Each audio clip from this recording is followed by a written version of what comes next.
L-impjieg tal-professur Albert Fenek f'Mater Dei intemm skont ftehim kollettiv iffirmat qabel l-aħħar elezzjoni ġenerali bejn il-Gvern u l-Assoċjazzjoni Medika Maltija. Ftehim li jirregola s-sejħiet għall-ingaġġ u l-irtirar ta' professjonisti fis-settur tas-saħħa pubbliku. Li dan il-ftehim kien osservat fil-każ tal-professur Fenek, kardjologu ta' esperjenza u rispettat, ikkonfermah Martin Balzan, segretarju ġenerali tal-Assoċjazzjoni Medika Maltija il-MAM. Tikkonferma li dak li seħħ huwa skont il-ftehim kollettiv? Iva, huwa korrett. Il-ftehim kollettiv jgħid li konsulent mediku jista' jinżamm wara l-età tal-irtirar jekk sejħa l-ingaġġ fl-istess pożizzjoni ma tintelix.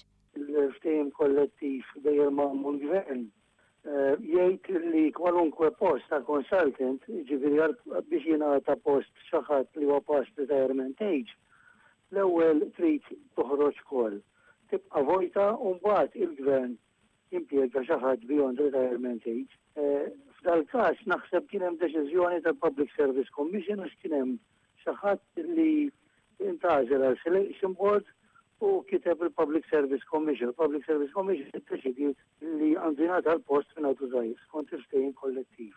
Min tarif li għandu One News jirriżulta li fid-Dipartiment tal-Kardjoloġija kien appuntat konsulent fl-ewwel ta' Settembru tas-sena l-oħra, filwaqt li konsulenta oħra li ntażlet bl-istess sejħa ipposponit l-ingaġġ tagħha. Xi ħaġa li waslet biex il-professur Albert Fenek kellu l-kuntratt tiegħu imġedded b'sena anke jekk kien diġà laħaq l-età tal-irtirar. Wara li din il-konsulenta bdiet l-impjieg f'Awwissu li għadda, il-professur Fenek kellu jieqaf jaħdem skont il-ftehim kollettiv. Din hija proċedura li ntużat fil-konfront ta' konsulenti oħra. Tista' tgħid dejjem ġiet applikata di. Ġifieri fejn ma ġietx applikata, aħna tkellimna wkoll fi speċjalitajiet oħra.